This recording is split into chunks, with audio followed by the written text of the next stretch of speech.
కళ్యాణ వీణ 5వ భాగం. 4వ భాగంలో వైదేహి మరణంతో రవి రాజేశ్వరిని పెళ్లి చేసుకుంటాడు. కానీ రాజేశ్వరి అసూయ ద్వేషాలతో అందరినీ ద్వేషించి బ్రతుకు నరకం చేస్తూ ఉంటుంది. కథ కొనసాగుతుంది. ఒకరోజు హడావిడిగా ఇంటికొచ్చాడు రవికుమార్. రవికుమార్ మొహంలోని చిరునవ్వు చూసి రాజేశ్వరి పులకించిపోయింది. సంతోషంతో ఏమిటని అడిగింది. ప్రశాంతికి పెళ్లి నిశ్చయం చేశానని, లాంఛనాలుగా ఈ ప్రశాంతి నిలయం సగం ఆస్తి ఇస్తున్నానని చెప్పాడు. ఆ మాటతో రాజేశ్వరి తారాజువ్వలా లేచింది. పేరు పెట్టినంత మాత్రాన ప్రశాంతి నిలయం అయిపోతుందా? చెల్లెలు పెళ్లి చేసి నాకు చిప్ప చేతికిద్దామనుకున్నారా? అదేం కుదరదు అంటూ పేచీ మొదలుపెట్టింది. తనలోని సహనానికి పరీక్ష పెట్టొద్దని, ఈ విషయంలో ఎలాంటి మాట బయటకొచ్చినా మర్యాద దక్కదని హెచ్చరించాడు రవికుమార్. ఎన్నడూ అలా కసురుకోని రవికుమార్ కసురుకునేసరికి మరింత రెచ్చిపోయింది రాజేశ్వరి. ఆ కుంటిదాని కోసం ఆస్తంతా తగలేయండి, మిగిలిన కొద్ది డబ్బు ఆ రోగిష్టి తల్లి చేస్తే దహనక్రియలకు తగలేయొచ్చు అంది గట్టిగా అరుస్తూ. రవికుమార్ కళ్ళు ఎరుపెక్కాయి. ఇన్నాళ్లుగా నిగ్రహించుకున్న కోపం ఒక్కసారిగా విజృంభించింది. ఆవేశంతో రాజేశ్వరి చెంప మీద బలంగా కొట్టాడు. నోరు మూసుకొని పడుండమని బయటికి వెళ్ళిపోయాడు. ఆడదాని మీద చేయి చేసుకున్నానే అన్న బాధతో. ప్రశాంతి అన్ని మాటలు వింది. ఇంకా తను ఇక్కడ ఉండటం మంచిది కాదని గ్రహించింది. రవికుమార్తో గట్టిగా చెప్పింది తన అభిప్రాయం. తనకు ఇష్టం లేని పెళ్లి చేయదలుచుకుంటే మాత్రం ఆత్మహత్య శరణ్యమని, కొన్నాళ్లపాటు తల్లితో కలిసి సేవా సదనంలో ఉంటానని చెప్పింది. కనీసం మనశ్శాంతి అయినా లభిస్తుందని ఒప్పుకున్నాడు రవికుమార్. వెంటనే తల్లిని బాబుని తీసుకుని సేవా సదనానికి వెళ్ళిపోయింది ప్రశాంతి. వెళ్లే ముందు రాజేశ్వరి దగ్గరకు వెళ్ళింది. వదినా, తెలుసో తెలియకో నా వల్ల తప్పులు జరిగితే నన్ను మన్నించు అంది ప్రశాంతంగానే. ఆ ప్రశాంతమైన వదనాన్ని చూడలేక తలదించుకుంది రాజేశ్వరి. మానసికంగా బాధపడింది. తల్లి చెల్లి లేని ప్రశాంతి నిలయం కళాహీనంగా కనిపించింది రవికుమార్కి. అస్తమానం క్లబ్బుల్లోనో ఒంటరిగా ఏ పార్కులోనో గడిపేస్తున్నాడు. ప్రశాంతి వెళ్ళగానే ప్రశాంతి నిలయం అన్న పేరు చెరిపించేసింది. అది మరీ కృంగదీసింది రవికుమార్ని. రవికుమార్ మీద రాజేశ్వరికి నిర్లక్ష్యం పెంచింది. రవికుమార్ మౌనం రాజేశ్వరిలో నిర్లక్ష్యం పెంచింది. క్లబ్లోని స్నేహితురాళ్ళు రాజేశ్వరి ఇంటిని క్లబ్గా మార్చేశారు. భర్త మీద కోపంతో డబ్బు మంచినీళ్లలా వాడేస్తోంది. రాజేశ్వరి స్నేహితురాళ్ళు రాజేశ్వరి మనసు పూర్తిగా విరిచేసి ప్రశాంతి మీద అసహ్యం కలిగేలా చేశారు. రవికుమార్ రాను రాను తగ్గుతుంటే భరించలేకపోతోంది. రాజేశ్వరి సౌమ్యంగా సాధించలేక ఉన్న కొద్దిసేపు కూడా విసిగించి వేధించడం మొదలుపెట్టింది. పుట్టింటి వారిని చేరదీసింది. వాళ్ళు అందినంత వరకు మింగేస్తున్నారు. అన్నీ చూస్తూ కూడా కావాలని నిర్లక్ష్యం చేస్తున్నారు. రాజేశ్వరి, రవికుమార్ ఎవరి మటుకు వాళ్ళు. ప్రశాంతి రాకతో సేవా సదనం తిరిగి నందనవనంలా తయారైంది. పూర్వపు శోభ వచ్చింది. తన బాధ మర్చిపోవడం కోసం సేవా సదనం పిల్లల్ని అపురూపంగా చూస్తోంది ప్రశాంతి. వార్డెన్ కూడా ప్రశాంతి మంచితనానికి జోహార్లు అర్పించకుండా ఉండలేకపోయింది. ప్రశాంతమైన ఈ వాతావరణంలో బాబు తిరిగి మామూలుగా ఉల్లాసంగా తయారయ్యాడు. ఒకరోజు పిల్లల చేత పాట పాడిస్తున్న ప్రశాంత్కి గేటు బయట నుండి లోపలికి రావచ్చా అండి అన్న పిలుపు వినిపించింది. తలెత్తి గేటు వంక చూసింది. గేటుకి అవతలగా నిలబడిన మూర్తిని అలాగే చూస్తూ నిల్చుండిపోయింది. రెప్పవేయడం మర్చిపోయింది. చాలా దూరం నడిచినట్లు అలసట చెందిన అతని మొహంలో నిర్లక్ష్యంగా ముందుకు పడిన వెంట్రుకలు విశాలమైన నుదుటికి వింత అందాన్నిస్తున్నాయి. లోతుగా ఉన్న అతని చిన్న కళ్ళు తీక్షణ స్వభావాన్ని, సునిశిత దృష్టిని తెలియజేస్తున్నాయి. పొడవగా వంపు తిరిగిన కోటేరు లాంటి ముక్కు అతనిలో కోపాన్ని చూపుతుంటే, అతని పెదవుల మీద అదొక రహం మందహాసం, అమాయకత్వాన్ని, జాలిని చూపిస్తున్నాయి. మొత్తం మీద అతన్ని చూడగానే కోపిష్టి అని చెప్పొచ్చు. అతని విశాలమైన వక్షస్థలం, దృఢమైన శరీరం అతని అందాన్ని చాటుతున్నాయి. అతను తిరిగి రెట్టించాడు, తను లోపలికి రావచ్చునా అని. ప్రశాంతి ఉలికిపాటుతో మందహాసం చేసింది అప్రయత్నంగా. తప్పకుండాను, ఇది సేవా సదనం, ఎవరొచ్చినా రావచ్చు, రావద్దు అనే హక్కు ఎవరికీ లేదు అంది. అతను ఎక్కడ లోపలికి రాడేమోనన్న భయంతో. హమ్మయ్య, బ్రతికించారు, ఎక్కడ రావద్దని అంటారో అని హడలిపోయాను. అయినా అందమైన ఆడపిల్ల కసిరితే అమ్మో, కళ్ళు విచిత్రంగా తిప్పుతూ భయపడిపోతున్నట్లు గుండెల మీద చేయి వేసుకున్నాడు. ప్రశాంతి అతని చేష్టలకి నవ్వకుండా ఉండలేకపోయింది. చాలా కాలం తర్వాత మనసారా నవ్వుకుంది. నవ్వుతూనే, రండి రండి, మీరు అలా ఇంకా బయటే నిలబడి గుండెలు బాదుకుంటుంటే చూసేవాళ్ళు మేము మిమ్మల్ని ఏం చేశామో అని పరిగెత్తుకొస్తారు చూసేందుకు అంది గేటు తీస్తూ. పర్వాలేదు మాటలొచ్చును అంటూ గేటును తీసి ప్రశాంతిని అనుసరించాడు. ఏం ఇంతవరకు మూగపిల్లని అనుకున్నారా అంది తిరిగి అతన్ని కవ్విస్తూ. ఎదుటి వాళ్ళని మూగవాళ్ళని చేయగలరనుకున్నాను. ఇంకేం మాట్లాడాలో తెలియక మౌనం వహించింది ప్రశాంతి. సేవా సదనంలోకి కొత్త వ్యక్తి రావడంతో పిల్లలంతా చుట్టూ మూగి చూస్తున్నారు. ప్రశాంతి వారికి పరిచయం చేసింది అతన్ని అంకుల్ అని. పిల్లలంతా ఏకకంఠంతో నమస్తే అంకుల్ అని చేతులు జోడించారు. వారి సంస్కార హృదయానికి అలా తీర్చిన సేవా సదనాన్ని మనసులోనే అభినందించుకున్నాడు అతను. పిల్లలందరినీ ఆడుకోమని పంపించి వేసింది ప్రశాంతి. బాబు మాత్రం ప్రశాంతి ఒడిలో కూర్చున్నాడు. తన వంక నిశితంగా చూస్తున్న అతని దృష్టి మరల్చాలని, మా సేవా సదనం నచ్చినట్టుందే మీకు అంది. అవును, నాకు ఈ సేవా సదనం, ఇందులోని మనుషులు బాగా నచ్చడమే కాదు, చిరకాలం గుర్తుంటారు. మనుషులు అంటున్నారు, ఇంతవరకు ఇక్కడ జంతువులు ఉన్నాయని అనుకున్నారా? చమత్కరించింది ప్రశాంతి. జంతువులని గట్టిగా అనలేను, కానీ ఇక్కడ తప్పనిసరిగా ఆంజనేయుని బంట్లు ఉంటారని అనుకున్నాను. అతని మాటల తీరుకి నవ్వకుండా ఉండలేకపోయింది. నిష్కల్మష హృదయంతో నిర్మలంగా నవ్వుతున్న ప్రశాంతిని అదే పనిగా చూడసాగాడతను. ఈ మధ్య కాలంలో అంత హాయిగా ప్రశాంతి నవ్వడం చూడని బాబు తను నవ్వేశాడు తృప్తిగా. అతను ఉన్నట్లుండన్నాడు. కొంతసేపు గేటు బయట, మరికొంతసేపు ఇక్కడ కూర్చోబెట్టి మాట్లాడేస్తున్నారు. కనీసం నా పేరు తెలుసుకోవాలైనా లేనట్టుందే మీకు. నేనెప్పుడు బయటకు పోతానా అని చూస్తున్నట్టున్నారు. అతని మాటలకు నొచ్చుకుంది ప్రశాంతి. అతని మాటల తీరుకు పరవశించి సఖ్యతకై పేరు అడగటం మర్చిపోయినందుకు సిగ్గుపడింది. పరధ్యానంలో ఉండి పేరు సంగతి అడగటం మర్చాను. అన్యదా భావించరని అనుకుంటాను. ఇప్పటికైనా అడిగారు. నా పేరు చైతన్య కృష్ణ అన్నాడు చిరునవ్వుతో. చైతన్య కృష్ణ మొహం వంక ఒకసారి చూసింది ప్రశాంతి. అతని కళ్ళల్లో కనిపించే కొంటె నవ్వులు ఒక్కసారిగా ఆమెను పులకింపచేశాయి. ఇతను నిజంగా అందరి హృదయాలను స్పందింపచేసి మనసులు కొల్లగొట్టే చైతన్య కృష్ణుడే మనసులోనే అనుకుంది. నవ్వుతూ అనకుండా ఉండలేకపోయింది. మీరు ఎవరి వల్ల అయినా చైతన్యం పొంది చైతన్య కృష్ణ అయ్యారా? ఎవరినైనా చైతన్యపరచాలని చైతన్య కృష్ణ అయ్యారా? కొంటెగా అడిగింది. తన ప్రశ్న తనకే వింతగా ఉంది. తనలో కూడా ఇంతటి కొంటెతనం దాగి ఉందా? ఆశ్చర్యపోయింది. నిజం చెప్పాలంటే నాకు మాత్రం చక్కటి అందమైన మనసున్న అమ్మాయి చేత చైతన్యం పొంది చైతన్య కృష్ణ అవ్వాలనుండేది. అంతవరకు కృష్ణగా ఉండాలనుకున్నాను. అయితే మా అమ్మ నాన్న మాత్రం నేను మగవాడినని, నా వల్లే మరొకరి జీవితంలో చైతన్యం రావాలనే ఉద్దేశంతో నన్ను అడగకుండానే అక్షరాల నేను పుట్టిన 11వ రోజు చైతన్య కృష్ణ అని పళ్ళెం నిండా బియ్యం పోసి బంగారపు టుంగరం పాలల్లో ముంచి మరీ పేరు పెట్టేశారు. ఎక్కడ పేరు మార్చుకుంటానో అనే భయంతో. ఏం చేయను చెప్పండి? అయినా నేను మాత్రం ప్రస్తుతం కృష్ణనే. చైతన్యం కలిగించలేదు, పొందలేదు. ఇక ముందు చైతన్య కృష్ణగా నిజంగా మారతాననే భయం పీడిస్తోంది అమాయకంగా అన్నాడు.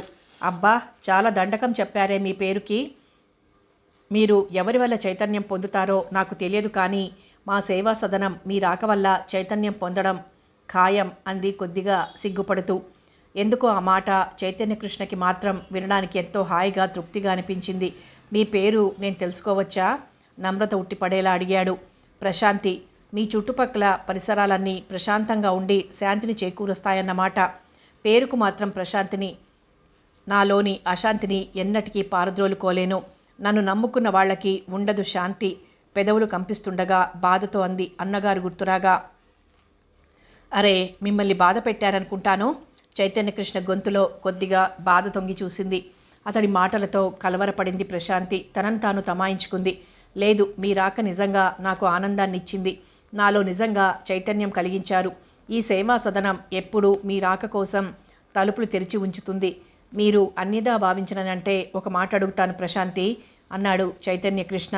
ఆమె అతడు అడగబోయేదేమిటో గ్రహించింది. మీరేం అడుగుతారో నాకు తెలుసు అని నిట్టూరుస్తూ అంది ప్రశాంతి. అడగటంలో తప్పు లేదనుకుంటాను. ముచ్చటగా 3 మాటలాడితే పరిచయస్తులవుతారంటారు. మీతో నేను 300 మాటలు మాట్లాడి ఉంటాను కాసేపట్లోనే. అందుకే మీకు నేను సన్నిహితుడిని, స్నేహితుడిని అనడంలో తప్పు లేదనుకుంటాను. నిస్సంకోచంగా మిమ్మల్ని నా స్నేహితుడిగా గౌరవిస్తాను. ఇంతవరకు ఎవ్వరి ముందు కంటతడి పెట్టని నేను, ఎవ్వరితోనూ పరిహాసమాడని నేను మీతో పరిహాసమాడాను. బాధని బయటికి చెప్పాను. తప్పక ఏదో ఒకరోజు సమయం వచ్చినప్పుడు చెప్తాను. ప్రస్తుతానికి ఏమీ చెప్పలేను. మీరు అడిగినా అడగకపోయినా నేను చెప్పగలిగింది ఒక్కటే, నాకెవ్వరూ లేరు. ఈ సేవా సదనం యాజమాన్యం చూస్తున్నాను.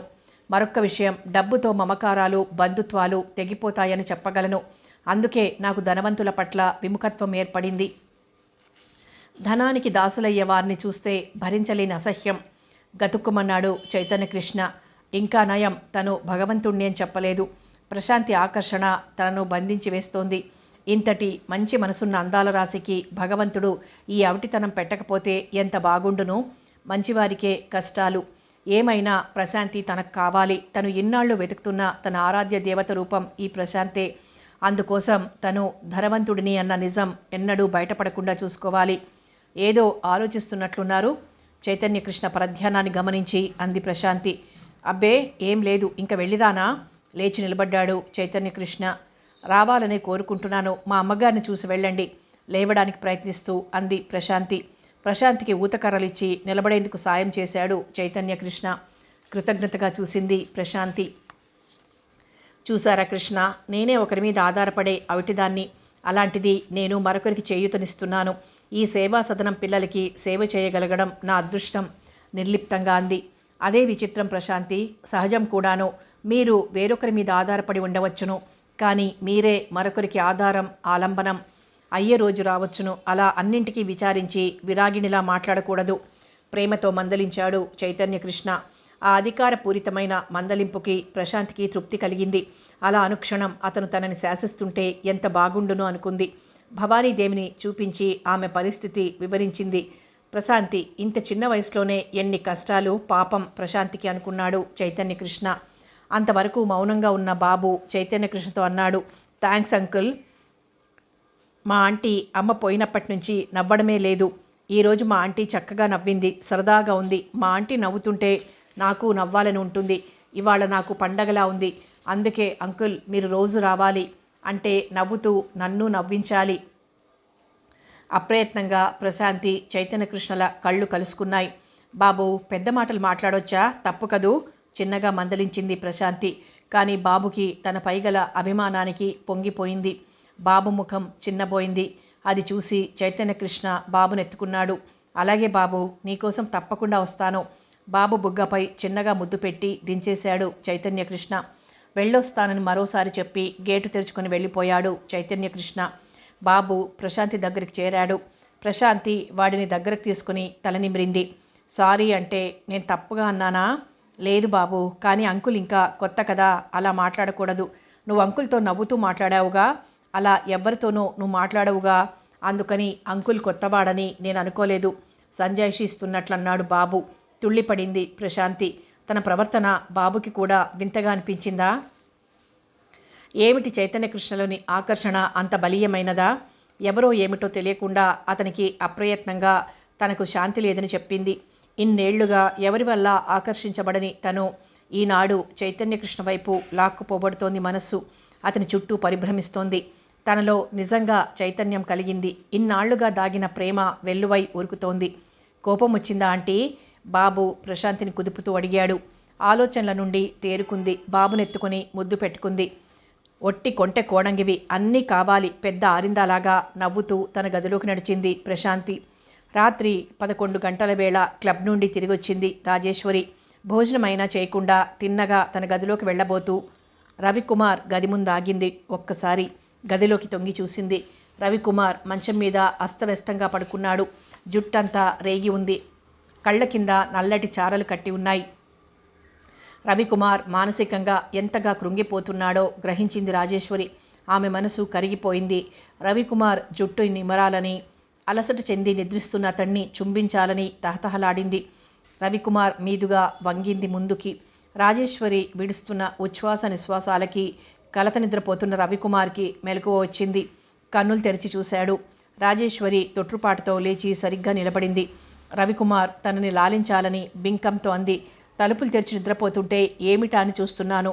రాజేశ్వరి రాక అంతవరకు ఆనందాన్ని కలిగజేసింది రవికుమార్కి. మనసు మార్చుకుందేమో అని ఆశపడ్డాడు. కానీ రాజేశ్వరి తెచ్చిపెట్టుకున్న బింకంతో అన్న మాటలకి పౌరుషం వచ్చింది. నేను తలుపు వేసుకున్నా తీసుకున్నా చూడడానికి నన్ను పెంచిన ఆయా ఇంకా బ్రతికే ఉంది. అనవసరంగా నా కోసం లేనిపోని సానుభూతి చూపించనక్కర్లేదు. ఏం పని మీద వచ్చావో సూటిగా చెప్పు. రాజేశ్వర్లోని అహం ఎదురు తిరిగింది. విసురుగా అంది. రేపు క్లబ్లో విరాళంగా డబ్బివ్వాలి. మెలకువగా ఉంటే చెప్పిపోదామని వచ్చాను. అలాగే రేపు పొద్దున బ్యాంక్ చెక్ ఇస్తాను. సంతకం చేసి కావలసినంత తీసుకో. వెళ్ళి పడుకో. ఇంకా నన్ను విసిగించకు చిరాగ్గా అన్నాడు రవికుమార్. విసురుగా తన గదిలోకి వెళ్ళిపోయింది రాజేశ్వరి. మంచం మీద పడి దిండులో తలదూర్చింది. ఏమిటి ఈ వింత ప్రవృత్తి తనలో? ఈ ఇంట్లోని వాళ్ళంటే తనకెంతో అభిమానం. కానీ ఎదురుగా చూడగానే భగ్గుమంటుంది హృదయం. అయినా అంత అహంకారం ఎందుకుండాలి? తను గదిలోకి వెళ్తే డబ్బుకేనా? తన ప్రవర్తన పట్ల ఎంతగా నష్టపోతోందో రాజేశ్వరి తెలుసుకోలేకపోతోంది. ఆ మర్నాడు నిద్రలేచిన రాజేశ్వరిలో అహంకారం రవ్వంతైనా అణగలేదు. తొందరగా డ్రెస్ చేసుకుని హాల్లోకి వచ్చి కూర్చుంది రవికుమార్ రాక కోసం ఎదురు చూస్తూ. రవికుమార్ వచ్చి మరో సోఫాలో కూర్చొని బూట్లు తొడుక్కుంటున్నాడు మౌనంగా. అతనికి ఆ ఇల్లు నరకంగా ఉంటోంది. రాజేశ్వరి మనస్తత్వానికి ఏమీ జవాబు చెప్పే స్థితిలో లేడు. వైదేహి మరణం, ప్రశాంతి, భవానీదేవి ఇల్లు వదిలిపోవటంతో అతను కృంగి కృషించిపోతున్నాడు.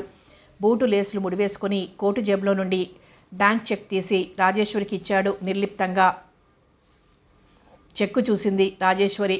ఆ చెక్కు చూసేసరికి తిక్క పుట్టింది. ఎలాగైనా విసిగించాలని అంది. 25,000కి రాస్తున్నాను విరాళంగా. నీ ఇష్టం. రవికుమార్ నిర్లిప్తమైన సమాధానం రాజేశ్వరిలో అసహనం రేపింది.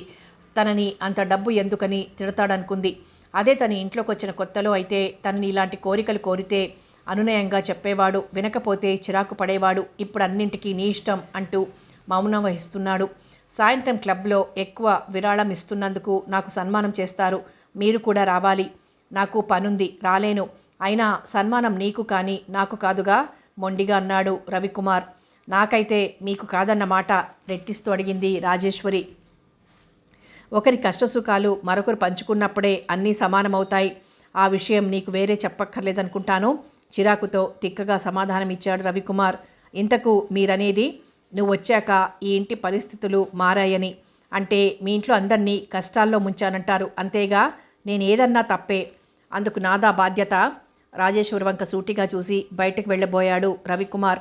ఆమె మరింత మండిపడింది. వెనక నుండి ఆగండి అని అరిచింది. నేను బయటికి పోవాలి. మీరు నాతో రారా? రాను. కాసేపు మీతో మాట్లాడాలి. ఏమిటన్నట్లు అక్కడి నుండే చూశాడు వెనుదిరిగి. నాతో మాట్లాడడం ఇష్టం లేదా? పోట్లాడడం ఇష్టం లేదు. నాతో క్లబ్కి రావడానికి వీలు పడదు. ఎక్కడికి రారు. ఇంకా ఎక్కువ మాట్లాడితే ఇక్కడికి కూడా రాను. అసలు నన్నెందుకు పెళ్లి చేసుకున్నారు? ఆ ప్రశాంతి మాట కాదనలేక అవునా? కొంతవరకు, పూర్తిగా కాదు. కళతప్పిన ఈ ఇంటికి నీ రాక కాంతిరేఖలు తెస్తాయనుకున్నాను. చిదిమిపోయిన నా హృదయం తిరిగి చిగురుస్తుందనుకున్నాను. కానీ మీలాగా నాకు మోడువారిన హృదయాలను చిగురింప చేయగల విశాల హృదయం లేదు. వెటకారంగా అంది రాజేశ్వరి. విశాల హృదయం అంటే అర్థం కూడా తెలుసా నీకు? విషహృదయం మాత్రం కాదు. అయితే నాది విషహృదయం అన్నమాట కాదు, ఉన్నమాట. ఆ మాటలు సూటిగా రవికుమార్ హృదయానికి తగిలాయి. మొండిగా అన్నాడు. అందుకే నీ జీవితంలోకి, నీ సరదాలకి అడ్డు రాదలుచుకోలేదు. కానీ కుసంస్కారాలకు మాత్రం నా హృదయంలో ఏనాడు చోటు లేదు. అంటే నేను సభ్యత, సంస్కారాలు లేందాన్ననా? ఆత్మవిమర్శ చేసుకో. విసురుగా బయటకు నడిచాడు రవికుమార్. రాజేశ్వరి పళ్ళు పటపటలాడించింది. మనిషికి ఎంత అహంకారం! ఈ ఇంట్లో మనుషులందరికీ ఉన్న జబ్బు ఈ అహంకారం, దురహంకారం. తను ఎన్నెన్ని మాటలు పడింది చిన్నప్పుడు. వీళ్ళల్లా ఇలా ఆత్మగౌరవం అంటూ పట్టుకు వేలాడిందా? చూస్తాను ఇంకా ఎంత నిగ్రహం చూపిస్తారో. ప్రశాంతి గుమ్మం దాటిన నుండి ఈ ఇంటి గడప తొక్కలేదు. ఎటువంటి కబురు పంపలేదు. కనీసం తమ యోగక్షేమాలు కూడా కనుక్కోలేదు. అహంకారి. ఆ చెల్లి ఆ తీరు. చెల్లికి తగిన అన్న ఈయనది ఈ తీరు. ఒకరికొకరు తీసిపోరు. తనేనా తీసిపోయింది? కసిగా చెక్కు మీద 25,000 అని రాసి హ్యాండ్ బ్యాగ్లో పడేసుకొని హై హీల్స్ టకటకలాడించుకుంటూ బయటకు నడిచింది రాజేశ్వరి. భవానీదేవి ఎగశ్వాస దిగశ్వాస విడుస్తోంది. ప్రశాంతి బీతహరిణిలా దిక్కుతోచక నిలబడింది తల్లి చెంత. అప్పటికి రవికుమార్ కోసం కబురు పంపి గంటైంది. ఇంతవరకు మనిషి రాలేదు. గంటకు గంట గడిచిపోతోంది. కన్న తల్లి అంతిమ ఘడియలు చూడటం కన్న కొడుకు కర్తవ్యం. అలా కబురు పంపడం తన బాధ్యతగా భావించి కబురు పంపింది ప్రశాంతి. అసలు కబురందిందో లేదో. ఆ ఇంటిని విడిచిన నాటి నుండి ఇంతవరకు వారికి ఎలాంటి కబురు పంపలేదు. రవికుమార్ని కూడా రమ్మని చెప్పలేదు. రవికుమార్ కూడా రాలేదు ఇక్కడికి. అయినా బాధపడలేదు ప్రశాంతి. కానీ నేటి బాధ భరించలేనిది. తనే కావాలని పట్టుబట్టి అన్న పెళ్లి చేయించింది. వారి సంసారం సుఖంగా ఉండటమే తనకు కావాల్సింది. అందుకే వాళ్ళు హాయిగా ఉంటున్నారని నిశ్చింతగా ఉంది. అన్న లేకపోతే అమ్మకేమైనా అయితే ఆడది తనేం చేయగలదు? ఆ పరిస్థితికి తట్టుకోగలదా? తల్లి అంతిమ ఘడియలకి ఎంతకీ అన్నా వదినా రాకపోవడం ప్రశాంతి మనసుని తీవ్రంగా గాయపరిచింది. ఆమెకు భయం ఆవహించింది. ఆలోచన మధ్యే కబురు పంపిన మనిషి తిరిగొచ్చాడు సూరుమంటూ. ఏమైంది? అన్నయ్యకు చెప్పావా? వదిన ఉందా అని అడిగింది ఆత్రంగా. మీ అన్నయ్య గారు లేరు, బయట వదినమ్మగారు ఉన్నారు. నన్ను చూడగానే చిరాకు పడ్డారు. సంగతి వివరించి చెప్పాను. ఏమంది వదన? ఏనాడైతే ఈ ఇంటి గుమ్మం దాటిపోయారో ఆనాడే వాళ్ళు చచ్చారని అనుకున్నాం మేం. ఇవాళ కొత్తగా వినడానికి ఏముంది అన్నారమ్మా. ఇంకా ఏమన్నా అందా? ఇన్నాళ్లకు మేము హాయిగా సుఖంగా సంసారం చేసుకుంటున్నామని అనుకుంటుంటే ఈ చావు కబురా? మళ్ళీ ఆ కుంటిది నా నెత్తినెక్కడానికేనా అని కసిరి కొట్టారమ్మా. అయితే ఇక వాళ్ళు రారన్నమాట.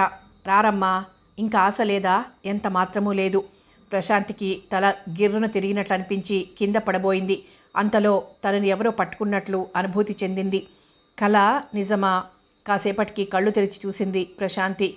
తన మొహంలోకి ఆతృతగా చూస్తున్న చైతన్యకృష్ణను చూసి కన్నీరు పెట్టుకుంది. ఆమె పరిస్థితికి జాలి పడుతున్నాడతడు. చైతన్యకృష్ణ కళ్ళల్లోని ఆరాధనకు చలించిపోయింది ప్రశాంతి. ఒక్కసారిగా బావురుమంది. చైతన్యకృష్ణ గుండెల్లో తలదాచుకుంది. ఎందుకంత బేలవవుతున్నావు అన్నాడతడు. కృష్ణ, అమ్మ లేదింక నాకు. నేను ఒంటరిని, నాకెవ్వరూ లేరు. పిచ్చి పిచ్చిగా మాట్లాడుతూ ఏడుస్తోంది ప్రశాంతి. తన కౌగిట్లో గువ్వలా ఒదిగిన ప్రశాంతిని చేతులతో బంధించారు చైతన్యకృష్ణ. లాలనగా తలనిమిరాడు. ప్రశాంతి, నువ్వేనా ఇలా బేలగా మాట్లాడేది? నీకు నేను లేనా? నా మీద నమ్మకం లేకుంటే అలాగే చెప్పు, వెళ్ళిపోతాను. ఆ సమయంలో అలా అంటే గాని ప్రశాంతి బాధ తగ్గదని అన్నాడు. అతడు లేచాడు. ఆమె చూసింది. నిజంగానే వెళ్ళిపోతాడేమోనని భయపడింది. అతడిని ఆపాలని ఆమె చాలా ఆరాటపడింది. నేను వెడుతున్నాను అన్నాడు కృష్ణ. అంత మాట అనకు కృష్ణ. ఇంకా ఈ లోకంలో అన్నీ నువ్వే. అమ్మ పరిస్థితి నీకు తెలుసు. ఈ దుస్థితిలో నాకు సాయం నువ్వే చెయ్యాలి. ఏడుపుని దిగమింగుకుంటూ అంది ప్రశాంతి. అంతలోనే తల్లిని చూసి గొల్లుమంది. చైతన్యకృష్ణ భవానీదేవి అంత్యక్రియలు ఎంతో శ్రద్ధగా జరిపించాడు. ప్రశాంతి వేదన చూడలేక కొద్ది రోజులు తను సేవాసనంలోనే ఉండిపోయాడు. కాలం ఒకటే మానసిక గాయాలను నయం చేస్తుంది. ప్రశాంతి కాస్త కోలుకున్నాక చైతన్యకృష్ణతో అంది. కృష్ణ, ఇంతవరకు నువ్వు చేసిన సహాయానికి నీకు చాలా రుణపడిపోయాను.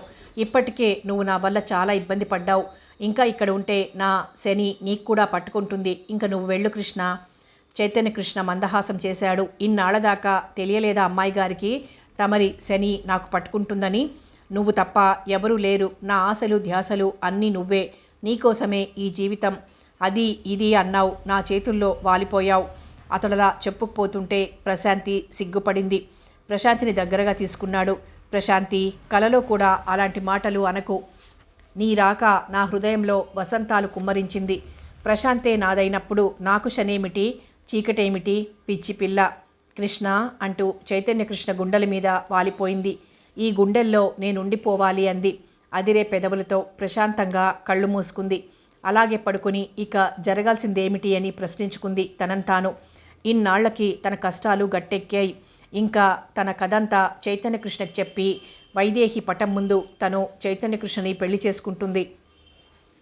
అదే అన్ని సమస్యలకి పరిష్కారం. తన వల్ల అన్నయ్యకి ఎటువంటి కష్టం రాకూడదు.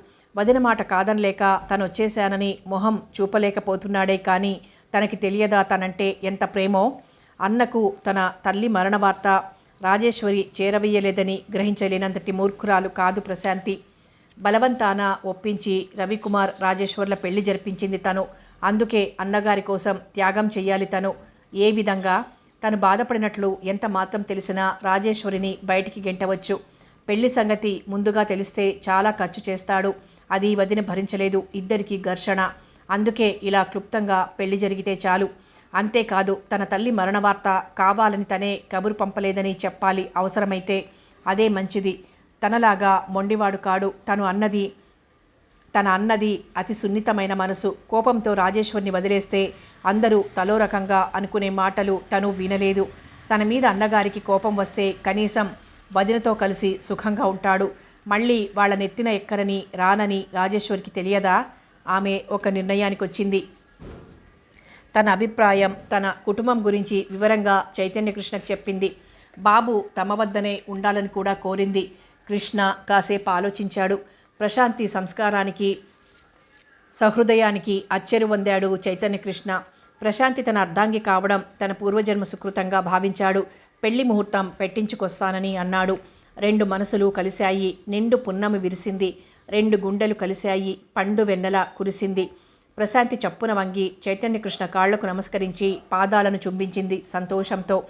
చైతన్యకృష్ణ హుషారుగా బయటకు నడిచాడు. ప్రశాంతి బాబుని దగ్గరకు తీసుకుని వైదేహి పటం ముందుకు వెళ్ళి నిల్చుంది. సజల నేత్రాలతో అంది, వదినా, నా జీవితంలో వసంతాలు వస్తున్నాయి. నాలో చైతన్యం కలిగించి నా కృష్ణుడయ్యాడు చైతన్యకృష్ణ. బాబుని తండ్రిలా చేరదీసే దయార్థ హృదయం నా కృష్ణకి అందియ్యవు. చేతులు జోడించింది. బాబు కూడా ప్రశాంతితో పాటు నమస్కరించాడు తల్లి పటానికి. వాడికి ప్రశాంతి, చైతన్యకృష్ణుల మాటలు కొంత అర్థమయ్యాయి. ప్రశాంతి మనసులో మయూరాలు నాట్యమాడసాగాయి. నవజీవన సౌందర్యంతో జగమొక నందనవనమవుతుందని ఆమె పొంగిపోతోంది. చైతన్యకృష్ణ రాకతో బాబులో కూడా నూతన చైతన్యం వచ్చింది. తల్లి పటం కేసి తిరిగి అన్నాడు, అమ్మా, ఆంటీలాగే అంకుల్ మంచివాడమ్మా, నన్ను బాగా చూస్తున్నారు. అందుకని నువ్వు కూడా ఆంటీని అంకుల్ని చల్లగా చూడు. నువ్వు దేవత అయ్యావని ఆంటీ నాకు చెప్పింది. నువ్వు అడిగింది ఇస్తావన్నది. అయినా నాకేం అక్కర్లేదు ఆంటీ ఉండగా. ఆంటీని మాత్రం చల్లగా చూడు. అంకుల్ ఆంటీని ప్రేమతో చూస్తాడు, నన్ను ఆంటీ చూసినట్లే. అందుకని అంకుల్ మీద కోపం తెచ్చుకోకు అన్నాడు భక్తితో కళ్ళు మూసుకొని. అతడి మూఢభక్తికి ప్రశాంతి మేను పులకించింది. బాబు, నేనంటే ఎంత ప్రేమరా నీకు? చాల్రా, ఈ ప్రేమాభిమానాల మధ్య నా జీవితం సుఖంగా గడిచిపోతుంది.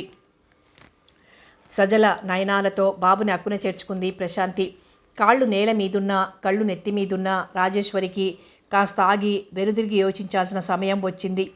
ఆమె గతాన్ని నెమరేసుకోసాగింది. చేరువవుదామనే కొలది రవి తనకు దూరమవుతున్నాడు. అతడు దూరమయ్యే కొలది ఆమె బ్రతుకు భారమవుతోంది. భవానీదేవి చనిపోయిన నాటి నుండి రాజేశ్వరికి ధైర్యం సన్నగిల్లసాగింది. ఆవేశంలో తను ఎంత తొందరపడింది తెలుసుకుంది. కానీ చేతులు కాలిపోయాయి. ఆకులు పట్టుకొని ప్రయోజనం లేదు. రవికుమార్ ఇంటి దగ్గర కనబడటమే గగనమైంది. భవానీదేవి చనిపోయే సమయంలో రవికుమార్ ఊళ్ళో లేడు. ఆ రోజే తిరిగి వచ్చాడు. అతన్ని చూడగానే ఆమె గుండె గతుక్కుమంది. కానీ అంతలోనే నిలదొక్కుంది. భవానీదేవి విషయం అతనికి తెలియనీయకూడదు అనుకుంది. నిజాన్ని కప్పెట్టింది.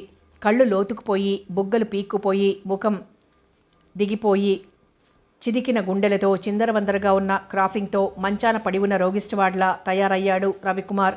ఒక్క మాటలో అతడు జీవోత్సవంలా ఉన్నాడు. అంతటి మనశ్శాంతి లేని పరిస్థితిలో కూడా వ్యసనాలకు బానిస కాని రవికుమార్ ఆత్మస్థైర్యానికి ఆశ్చర్యపోయింది రాజేశ్వరి. మానవుడు కాడు, మహాత్ముడితడు అనుకుంది. అసలే దిగులుగా ఉన్న రవికుమార్ మొహం చూసి ఏమీ చెప్పలేకపోయింది. ఒకవేళ చాటుగా ప్రశాంతి అన్నగారికి కబురు పంపుతుందేమో అనుకుంది. అంతలోనే తనని తాను తిట్టుకుంది. ప్రశాంతి అలాంటి మనిషి అయితే ఈనాడు తను ఇక్కడ నిలిచేది కాదు. అయినా తనకి అలాంటి వాళ్ళని చూస్తే మంట. నమిలి మింగేయాలన్నంత పగ, నరికేయాలన్నంత కసి. రవికుమార్ ప్రయాణపు వడలిక వల్ల నీరసంగా మంచం మీద వాలిపోయాడు. వెనుకటి రోజులు గిర్రున కళ్ల ముందు తిరిగినాయి. ఆ రోజులు తిరిగి రావు.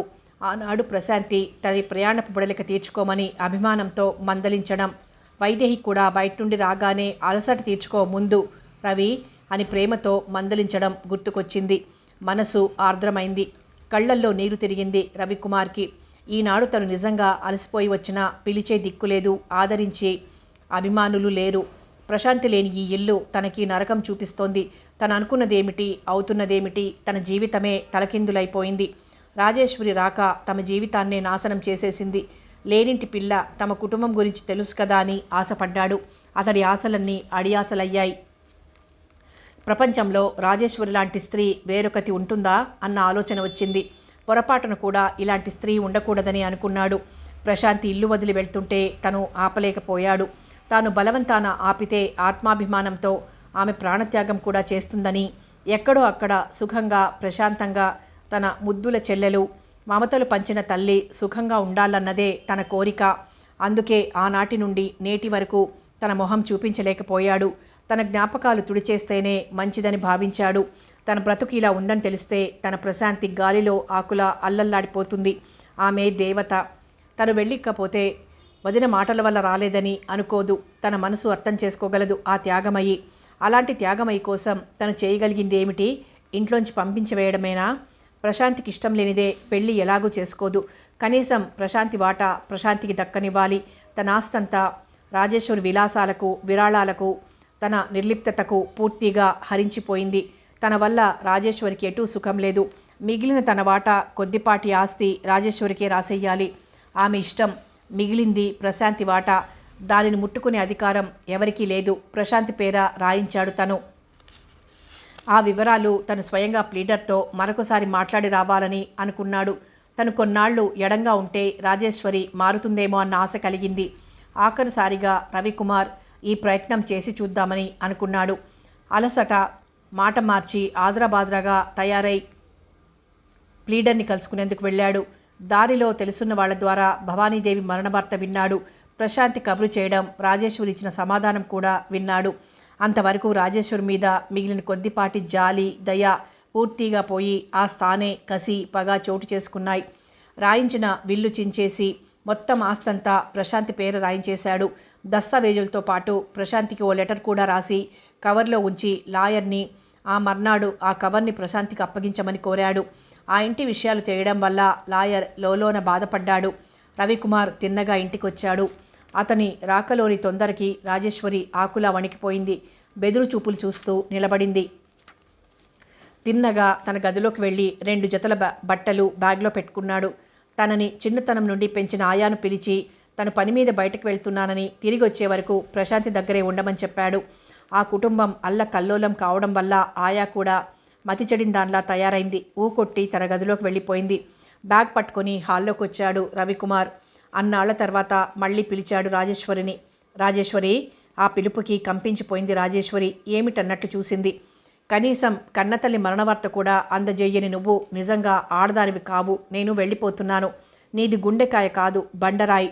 నా పేరున ఉన్న ఆస్తంతా హరించుకుపోయింది. ఎందుకు అన్నది నీకు తెలుసు. తెలిసి అడగాలనుకున్నా ఆ హక్కు పోగొట్టుకున్నావు. మిగిలింది ప్రశాంతి ఆస్తి. ప్రశాంతి పేరు రాశాను. ఈ నిలయం ప్రశాంతి నిలయం. దీనిలో ఉండే హక్కు, అర్హత ఇక నాకు కూడా లేదు. నువ్వు కూడా కొద్ది రోజుల్లో ఖాళీ చేసి నీ ఇష్టం వచ్చిన చోటికి వెళ్ళిపో. ఇక్కడ నీకు కావలసింది హరించుకుపోయింది. ఏమిటి మీరనేది? ఎక్కడికి పోను? అయినా మీరెందుకు వెళ్ళడం? ప్రశాంతికి ఆస్తి ఏమిటి? అంతా మనదే. మీ అమ్మగారు చనిపోయే సమయానికి మీరు లేరు ఊళ్ళో. మీకు ట్రంకాలు చేశాను, కానీ మీరు లేరని చెప్పాను. అబద్ధమాడింది రాజేశ్వరి. అన్నంత పని చేస్తాడన్న భయంతో. ఆస్తిలో నీకు చిల్లి గవ్వ ముడుతుందని భ్రమపడకు. అనవసరంగా శ్రమపడకు. రవికుమార్ విరగబడి నవ్వాడు. నీలాంటి టక్కరికి ఎక్కడికి వెళ్ళినా జరిగిపోతుంది. అందుకే నా ఆస్తంతా ప్రశాంతికే రాశాను. నా ఇష్టం. నువ్వు చేసిన పనికి ఫలితం అనుభవించు. మరొక్క మాటకి కూడా అవకాశం ఇవ్వకుండా బయటికి వెళ్ళిపోయాడు. ఆశ్చర్యం నుండి తేరుకునేలోగానే కరుచూపు మేర దాటిపోయాడు రవికుమార్. రాజేశ్వరిలో ఆత్మవిమర్శకు బదులు ప్రశాంతి మీద ఆగ్రహం కలిగింది. ఆ ప్రశాంతే రవికుమార్కి అన్నీ చెప్పి ఉంటుంది. వెళ్ళి 4 దులిపేసి రావాలని నిర్ణయించుకుంది. చివరకు తనకు నిలువ నీడ కూడా లేకుండా చేసినందుకు ప్రశాంతి మీద, రవికుమార్ మీద అక్కసుగా ఉంది. అదే విసురుతో సేవా సదనానికి బయలుదేరింది రాజేశ్వరి. ఆమె వెంట ఆయా పనివాళ్లు కూడా బయలుదేరారు. చైతన్యకృష్ణ పెళ్లికి ముహూర్తం పెట్టించుకుని సంతోషంగా వచ్చాడు సేవా సదనానికి. ప్రశాంతికి చీర, పూలు, పళ్ళు, గాజులు కొని తెచ్చాడు. వాటిని చూసి మురిసిపోయింది ప్రశాంతి.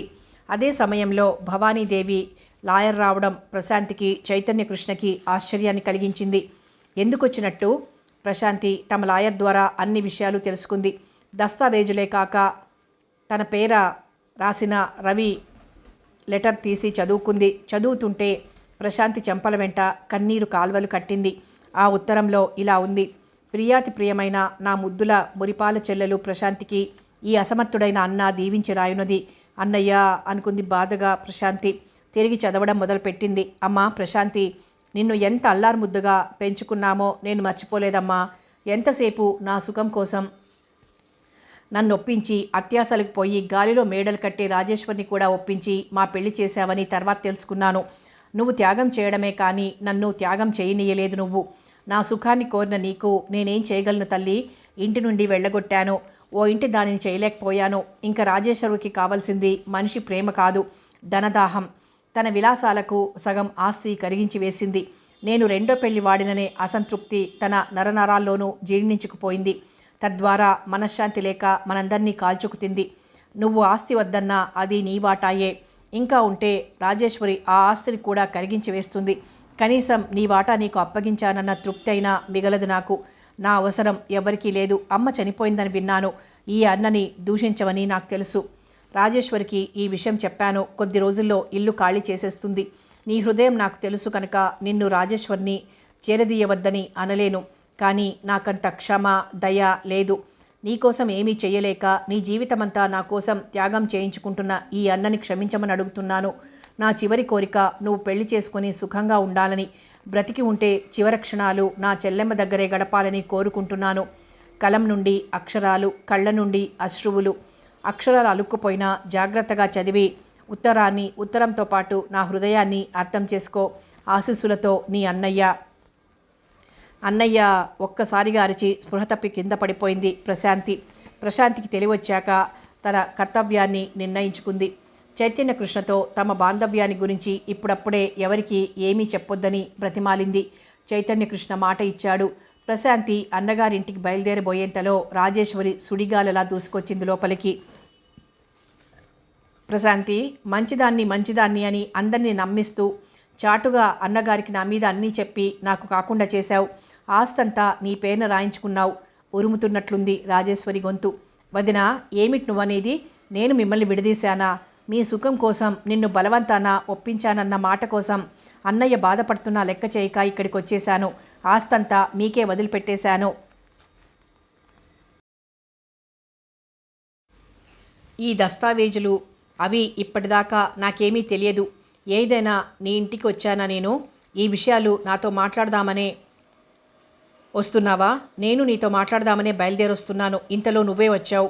తన మీద వేసిన అభాండం భరించలేకపోయింది ప్రశాంతి. ఆ నంగనాచితనమే నా కొంప తీసింది. నువ్వెందుకు వస్తావు? ఇక్కడుండే అన్నీ చేయగలవు. నువ్వు వెళ్ళాక ఏ ఒక్కరోజైనా మీ అన్నయ్య నాతో సరిగ్గా మాట్లాడారా? సరదాగా గడిపారా? చాటుమాటుగా నా మీద లేనిపోనివి కల్పించి ఉంటావు. ఆపండి, ఇందాకటి నుండి చూస్తున్నాను. ఏమిటా వాగుడు?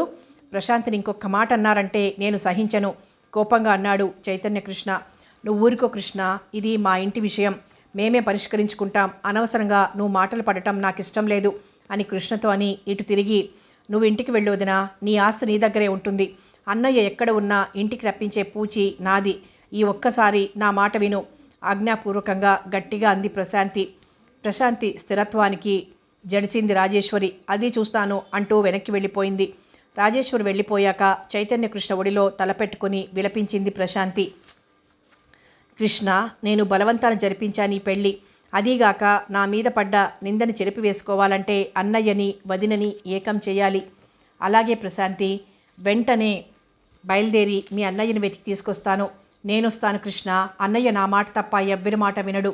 సరే కృష్ణ, నేనొకటి అడగనా? నేనే నీ వాడిని. ఇంకా ప్రశ్నలు సమాధానాలు ఎందుకు ప్రశాంతి? ఒకవేళ నేను చచ్చిపోతే? ప్రశాంతి నోరు మూసేశాడు చైతన్య కృష్ణ. అలాంటి మాటలు నేను వినలేను ప్రశాంతి. నువ్వు లేక నేను లేను. పోనీ నీ విషయంలో కాస్త నేనేదైనా పొరపాటు చేస్తే నన్ను క్షమించగలవా? ప్రశాంతి, నీకు క్షమించడమే తెలుసు. అదే నీ వల్ల నాకు అబ్బింది. నీ పరిసరాలే పరమ ప్రశాంతంగా ఉంటాయి. అలాంటప్పుడు నా విషయంలో నువ్వు తీసుకునే నిర్ణయాలు ఏవైనా కానీ శాంతి లోపించేవిగా ఉండవని నా ఉద్దేశం. అయినా అడిగావు గనక చెప్తున్నాను. క్షమించవలసిన పరిస్థితి వస్తే తప్పక క్షమిస్తాను, సరా? ప్రశాంతి మొహాన్ని రెండు చేతుల్లోకి తీసుకుని ఆమె నుదుటి మీద ముద్దు పెట్టుకున్నాడు చైతన్య కృష్ణ. చాలు కృష్ణ, ఆ వాగ్దానం చాలు. నేను ఏదైనా భరిస్తాను, కానీ అపనిందను అపార్థాలను భరించలేను. అలాగే చైతన్య కృష్ణని పెనవేసుకుపోయింది ప్రశాంతి. ఆ రోజే ప్రశాంతి, చైతన్య కృష్ణ రవికుమార్ని వెతికేందుకు బయలుదేరారు. ఒక్కొక్క ప్రదేశంలో వెతుక్కుంటూ బెజవాడ చేరారు. ఊరంతా తిరిగినా రవికుమార్ కనిపించలేదు. పేపర్స్లో వేయించినా ఏ ప్రయోజనమూ లేకపోయింది. ఎలాగూ వచ్చాం కదా అని కృష్ణలో స్నానం చెయ్యాలని కృష్ణానది దగ్గరికి వచ్చారు ప్రశాంతి, కృష్ణ. చైతన్య కృష్ణలో కేరింతలు కొడుతుంటే ప్రశాంతి కళ్ళు దీనంగా శూన్యంలోకి చూస్తున్నాయి. తన అన్న కనిపించితే చాలని అనుకుంటుందా మూగ హృదయం. అప్రయత్నంగా ప్రశాంతి కళ్ళు మెరిశాయి.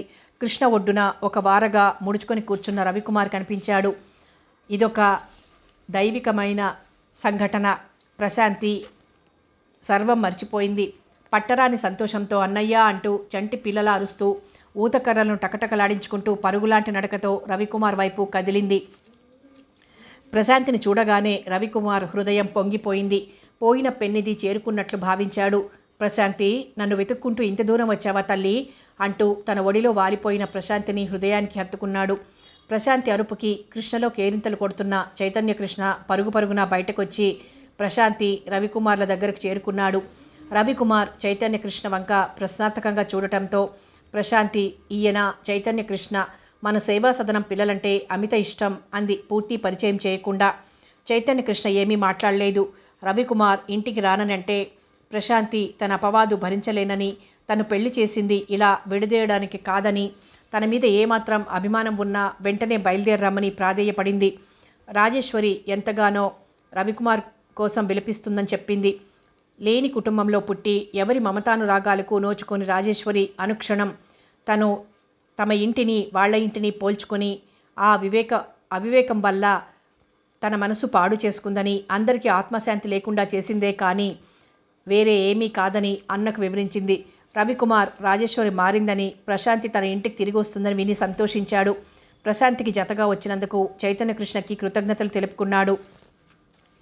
వెంటనే అందరూ కలిసి టాక్సీలో హైదరాబాద్ చేరుకున్నారు. ప్రశాంతి నిలయం ముందు ఆగిన కారును చూసి రాజేశ్వరి పరుగు పరుగునొచ్చింది. రవికుమార్ని చూసి పట్టలేని సంతోషంతో సర్వం మరిచి అతని కౌగిట్లో వాలిపోయింది. ప్రశాంతిని అనుమానంగా చూసింది, ఇంకా వెళ్ళనందుకు. అయినా రవికుమార్ రాక వల్ల ఆ విషయం అంతగా పట్టించుకోలేదు. కానీ సునిశిత దృష్టి గల ప్రశాంతి గ్రహించి చిన్నగా నవ్వుకుంది. ఏమీ గ్రహించిన దానిలాగే వ్యవహరించింది రాత్రి వరకు. ఆ రోజంతా అందరూ చాలా ఆనందంగా గడిపారు. రవికుమార్ ప్రశాంతి నిలయం అన్న బోర్డు వెంటనే పెట్టించాడు దగ్గరుండి. ఎంతకీ తనను పరిచయం చేయడం లేదని చైతన్యకృష్ణకి కోపం వచ్చినా అంతలో తను ప్రశాంతికి ఇచ్చిన వాగ్దానం గుర్తుకొచ్చి సర్దుకున్నాడు.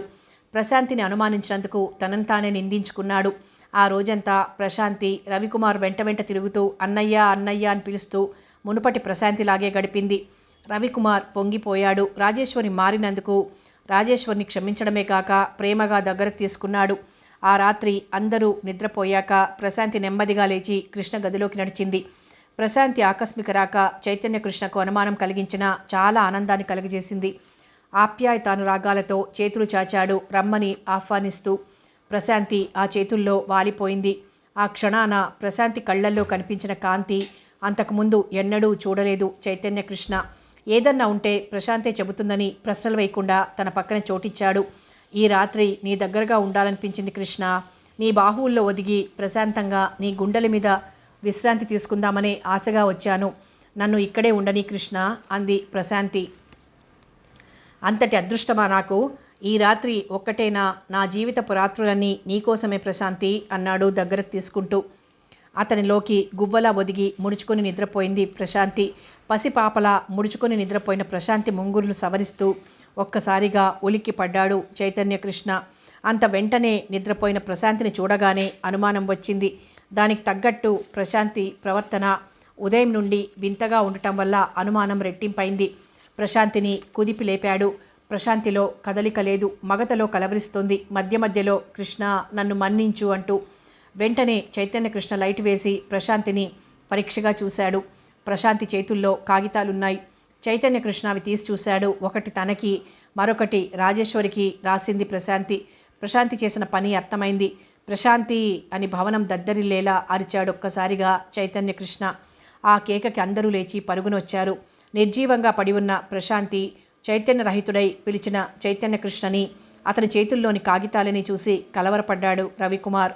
అందరి రాకతో చైతన్యకృష్ణ తెలివి తెచ్చుకొని పరిస్థితి వివరించాడు రవికుమార్తో. క్షణాల మీద డాక్టర్ని పిలిపించి డాక్టర్ ప్రాణభయం లేదన్నాక అందరూ తేలిగ్గా ఊపిరి పీల్చారు. అప్పుడు జ్ఞాపకం వచ్చాయి ప్రశాంతి రాసిన ఉత్తరాలు. చైతన్యకృష్ణ రాజేశ్వరి ఉత్తరం రాజేశ్వరికి ఇచ్చి తనకు రాసిన ఉత్తరం తీసి చదివాడు. ఆత్మబంధు కృష్ణ, ఇంతకన్నా అనురాగం నింపే పిలుపు నాకు తెలియదు. అందుకే ఆత్మబంధు అని సంబోధిస్తున్నాను. వదిన పెరిగిన వాతావరణం ఆమెలో చైతన్యం తీసుకురాలేదు సరికదా. మాలో ఇమడలేక మా ప్రేమాదరణలకు తట్టుకోలేక వివశురాలై తెలియని కసి ఏర్పరచుకుంది. నాపై నా మీద అందరూ చూపే ప్రేమని సహించలేకపోయింది. ఆమెకు ధనదాహం ఎక్కువ. ఆస్తి అంతా తనకే ఉండాలనే మనస్తత్వం ఆమెది. అన్న పేర ఉన్న ఆస్తి ఇంచుమించుగా కరిగిపోయింది. వదినికి అన్నయ్యతో పాటు ఆస్తి కావాలి. నేను బ్రతికి ఉంటే అన్నయ్య నా ఆస్తిని నాకే ఇచ్చేస్తాడు. నేను చెప్పినా వినడు. వదినకి ఇచ్చిన మాట ప్రకారం అన్నయ్యని తెచ్చి అప్పగిస్తున్నాను ఆస్తితో సహా. కానీ కృష్ణ, నాలో జీవం నింపి రాగాలు పలికించి చైతన్య స్రవంతుడు నింపిన నీకు ఏమీ ఇవ్వకుండానే వెళ్ళిపోతున్నాను. అదిగో స్వార్థంతో అపనిందల పాలు కావడం ఇష్టం లేక నా దారి నేను చూసుకున్నానని నాపై కోపం తెచ్చుకుంటున్నావు కదూ. ముందుగా నాకు మాట ఇచ్చావు, నేను నీ విషయంలో తప్పు చేస్తే క్షమిస్తానని.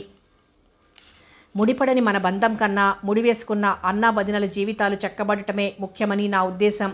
నా చేతుల మీదుగా జరిగిన పెళ్ళి నా వల్లే విడిపోవడం నేను భరించలేను. నన్ను అర్థం చేసుకొని నన్ను మర్చిపోయి నువ్వు సుఖంగా ఉండాలనే నా కోరిక. నా వల్ల మరొకరు చైతన్యం కావడం కన్నా వేరొకరి వల్ల నేను చైతన్య కృష్ణుని కావాలని నా ఆశయం అని నువ్వు ఒకసారి అన్నావు, జ్ఞాపకం ఉందా? నీ కోరిక నిజం కావాలని, నేను ప్రేమించి ఆరాధించిన నా కృష్ణ మరొకరి వల్ల అయినా చైతన్య కృష్ణగా మారి సుఖపడాలని కోరుకుంటున్నాను. నా కోరిక తీరుస్తావు కదూ? ప్రశాంతి, సరదాగా అన్న మాటలు నిజం చేయాలనుకున్నావా? ఎంత పిచ్చిదానివి, ఎంత నిస్వార్థపరురాలివి. నీలాంటి భార్యని పొందిన నేను నిజంగా చైతన్యవంతుణ్ణే. కళ్ళల్లో చిప్పిన నీటిని కొనగోటు తుడుచుకున్నాడు చైతన్య కృష్ణ. అంతవరకు నిర్లక్ష్యంగా నిర్లిప్తంగా నిలబడి ఉన్న రాజేశ్వరి తనకు రాసిన లెటర్ తీసి చదువుకుంది. వదిన, మనిషికి ఆశ సహజం. అదే మితిమీరడం వినాశనానికి నాంది. దురాశకు పోతే నిరాశ ఎదురవుతుంది. ధనం అవసరాలను తీరుస్తుంది. గుణం మానవుడికి పేరు తెస్తుంది. ధనానికి బానిస అవ్వడం అవివేకం. ధనం కన్నా విలువైనది ఆత్మీయత, ఆపేక్ష. ఎంతసేపు నీ వదినలా నువ్వు నన్ను కసరాలని, నేను నిన్ను వేధిస్తానని ఊహించి ఉంటావు. దానికి భిన్నంగా ఉన్న నా ప్రవర్తన, అమ్మ అన్నయ్యల ఆప్యాయతలను నువ్వు తట్టుకోలేక నిర్ఘాంతపడి నిలిచిపోయావు ఇన్నాళ్ళు.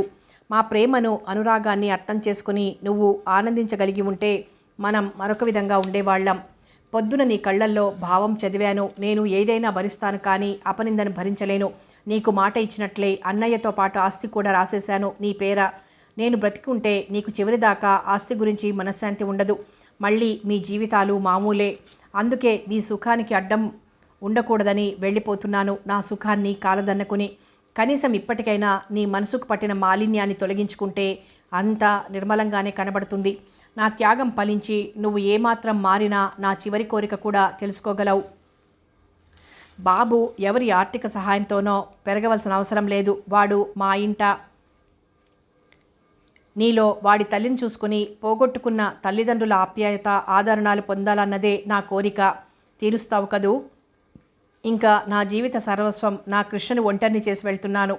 కనీసం మీరైనా కృష్ణని ఎండలో ఉంటే నీడలోకి రమ్మని అనగలరని ఆశిస్తున్నాను. అప్పుడు ఎప్పుడు మీ అందరి సుఖశాంతులు కోరుకుంటూ సెలవు తీసుకుంటున్నాను. నా వల్ల తప్పులేవైనా జరిగితే మనసులో పెట్టుకో. నన్ను మనస్ఫూర్తిగా క్షమించు. ప్రశాంతి రాసిన లెటర్ చదివి ముగించేలోగానే తెలివి తప్పి పడిపోయింది రాజేశ్వరి. తిరిగి తెలివి వచ్చేసరికి తన తల నిమురుతున్న మృదువైన హస్తద్వయాన్ని గుర్తుపట్టి నెమ్మదిగా, ప్రశాంతి, నన్ను క్షమించవు అంది. నేనా నిన్ను క్షమించడం? అవును. ఎందుకు? ప్రశాంతి నిలయాన్ని అశాంతి నిలయంగా మార్చినందుకు, నీకు తీరని బాధను కలిగించినందుకు. ప్రశాంతి చిరునవ్వు నవ్వింది. మనలో మనకి క్షమార్పణలేమిటి వదినా? నేను చేసిన పనికి, ప్రవర్తనకు సిగ్గుపడుతున్నాను. నీ ఆస్తి నువ్వు తిరిగి తీసుకుంటేనే కానీ నాకు తృప్తి కలగదు. అంతేకాదు, నా చేతుల మీదుగా నీ పెళ్లి జరిపించే భాగ్యం నాకు దక్కనివ్వు. పశ్చాత్తాపం వల్ల కుమిలిపోతూ కన్నీరు కారుస్తూ అంది రాజేశ్వరి. నీ ఇష్టం వదినా అంది సిగ్గుపడుతూ ప్రశాంతి. రాజేశ్వరి పొంగిపోయింది. అప్పటికప్పుడే వివాహానికి అన్ని ఏర్పాట్లు పూర్తి చేసింది. ప్రశాంతి చైతన్య కృష్ణుల వివాహం ఎక్కడ జరగాలి, ఎలా జరగాలి అనే విషయంపై అందరూ దృష్టిని కేంద్రీకరించారు. అందరూ తలో విధంగానూ వారి వారి అభిప్రాయాలు వెల్లడించారు. రింగ్ మ్యారేజ్ అన్నాడు రవి. రిజిస్టర్ మ్యారేజ్ అన్నాడు కృష్ణ. తిరుపతిలో 7 కొండల పైన పెళ్లి చేద్దాం అంది రాజేశ్వరి. అవును, అదే మంచిది అంది ప్రశాంతి సిగ్గుపడుతూ. చివరికి తిరుమల తిరుపతిలో వివాహం చేసేందుకు నిశ్చయించబడింది. అన్ని విధాలైన ఏర్పాట్లు చేసుకుని అందరూ కలిసి తిరుమల తిరుపతి చేరుకున్నారు. చిన్న చెల్లి పెళ్లికి కన్నతల్లి లేనందుకు కన్నీరు పెట్టుకున్నాడు రవికుమార్. మనసులోనే తల్లిదండ్రులను తలుచుకొని నమస్కరించాడు. చిన్నారి చెల్లెలి ఇల్లు 1000 ఏళ్ళు మొదలు కావాలని ఆశీర్వదించమని వెంకటేశ్వరునికి మనసారా ప్రార్థించాడు. కృష్ణ చైతన్య పక్కన సిగ్గుల మొగ్గగా నిలిచిన పెళ్లి కూతురు ప్రశాంతి కృష్ణ చైతన్య చేతుల్ని తన చేతుల్లోకి తీసుకుంది. కృష్ణ, నన్ను మన్నించగలవా అంది నెమ్మదిగా. ఇలాంటి పనులు చేయకుండా ఉంటానంటే. పసుపు బట్టల్లో పసిడి బొమ్మల కళ్యాణ తిలకంతో నిలబడింది ప్రశాంతి. మెడలో పెళ్లిదండలు, జడలో పూల చెండులు, మెరుపు తీగల మెరిసిపోతోంది ప్రశాంతి. బుగ్గన చుక్క, తన పక్కన మరో చక్కని చుక్క. చైతన్య కృష్ణ జగన్మోహనుడిలా ఉన్నాడు. సప్తగిరులపై స్వామి సన్నిధిలో చల్లని మలయ పవనాలు తెల్లని ఆశాకిరణాలతో కలిసి వధూవరులకు స్వాగతం పాడాయి. వివాహ వేదిక ఏర్పాటు చేయబడింది. సుముహూర్తం సమీపించింది. 2 గుండెలు నిండు మనసులు కలిశాయి. ప్రశాంతి మెడలో చైతన్య కృష్ణ 3 ముళ్ళు వేసే సమయంలో మోగింది కళ్యాణ వీణ అనే రికార్డు. సరిగ్గా అదే సమయంలో మోగసాగింది. శుభప్రదం అన్నాడు రవి. జయప్రదం అంది రాజేశ్వరి. మ్రోగింది కళ్యాణ వీణ, ఎంత బాగుంది పాట అనుకుంది ప్రశాంతి తన మనసులో. చైతన్య కృష్ణ కూడా ఆ సమయంలో ఆ పాట వచ్చినందుకు చాలా సంతసించాడు. 7 కొండలపై పెళ్లివారందరి గుండెల్లోనూ మరల మార్మోగిందా పాట. పెళ్లి తంతు ముగిసింది. వివాహానంతరం మర్నాడు ఉన్నట్లుండి కొండ మీద గుండు చేయించుకుని వచ్చాడు రవికుమార్. అతడితో పాటే బాబు కూడా. అదేమిటన్నయ్యా అంది ప్రశాంతి. మొక్కమ్మ, మొక్కు తీర్చక తప్పదు కదా. నీ పెళ్ళైతే గుండు చేయించుకుంటానని మొక్కాను, కాగానే మొక్కు తీర్చాను అన్నాడు తృప్తిగా నవ్వుతూ. అయితే మనం ఇల్లు కట్టి చూశాం, పెళ్లి చేసి చూశాం అంది రాజేశ్వరి చిరునవ్వుతో. కొండకొచ్చాం, గుండు కొట్టించాం అన్నాడు బాబు తన బుల్లిగుండు తడుముకుంటూ. బాబు మాటలకి అందరూ పక్కున నవ్వారు. దరహాసాలతో పరిహాసాలతో పెళ్లివారందరూ తిరుమల తిరుపతి నుండి కదిలారు. అర్ధాంగితో కలిసి కాళహస్తిలోని అర్ధనారీశ్వరిని కూడా దర్శించాలని భావించాడు కృష్ణ. అతడులా అనుకుంటున్న సమయంలోనే రవికుమార్ అదే మాట పైకన్నాడు. స్త్రీలు రాజేశ్వరి మరియు ప్రశాంతి కూడా కాళహస్తి వెళ్లాలని పట్టుబట్టారు. ఒక టూరిస్టు బస్సు మాట్లాడుకొని పెళ్లివారంతా కాళహస్తి చేరుకున్నారు. దైవ దర్శనం చేసుకున్న తరువాత అంతులేని ఆనందంతో శాంతి ప్రశాంతులు నిండిన గుండెలతో స్వస్థలానికి బయలుదేరారు. సున్నితంగా కృష్ణ చైతన్య గుండెలపై వాలింది ప్రశాంతి. చైతన్య కృష్ణ ప్రశాంతి భుజాల చుట్టూ చేతులు వేసి దగ్గరకు తీసుకున్నాడు. ప్రశాంతి తృప్తిగా చైతన్య కృష్ణ భుజం మీద తలాంచింది. ప్రత్యేకంగా వారికి అమర్చిన ఆ కారు మిగిలిన కార్లతో పాటుగా ప్రశాంతి నిలయం ముందాగింది. బంధువుల పరిహాసాల మధ్య అన్నా వదినల అనురాగ దీవెనల నడుమ ప్రశాంతి చైతన్య కృష్ణలు ప్రశాంతి నిలయంలో అడుగుపెట్టారు కొత్త కోరికలతో. మనసులోని మంచితనం, మల్లెపూలలోని పరిమళం దాచిన దాగేవి కావు, ఆపిన ఆగేవి కావని చైతన్య కృష్ణ తన చర్యల ద్వారా నిరూపించాడు. మంచితనానికి మించిన ధనం లేదు అనేందుకు నిదర్శనంగా నిలిచిపోయింది ప్రశాంతి. రాళ్ళు వేల మీద కనబడుతుంటే కాళ్ళు నేల మీద అనని రాజేశ్వరి చివరికి మారింది. మానసిక పరివర్తన వల్ల మానవుని ప్రవర్తన మారుతుందనే సత్యానికి సాక్ష్యంగా యావదాస్తిని ప్రశాంతి కృష్ణల పేరు రాయించమని రవికుమార్ని కోరింది. దానితో పాటు తన గృహస్థితి బాగుపడినందుకు రవి ఆనందోత్సాహాలతో పొంగిపోయాడు. తన చిన్నారి చెల్లికి తగిన భర్త లభించినందుకు, తన కలలు ఫలించినందుకు అతడు పొందే ఆనందం వర్ణనాతీతం. ఇక ఆ కొత్త జంట సరికొత్త ఇంట ప్రవేశించింది. అదే తొలి రేయి. ఈ రేయికి, ఈ హాయికి సాటి లేదంటారు కదూ పెద్దలు అన్నాడు ముద్దులు మూటగట్టే ప్రశాంతితో కృష్ణ. ఆ మాటకు సిగ్గులు చింది బుగ్గలు కందాయి ప్రశాంతికి. తెల్ల చీరలో మల్లె పూలతో దివి నుండి భూమికి దిగి వచ్చిన దేవకన్యలా వెలిగిపోతోంది ప్రశాంతి.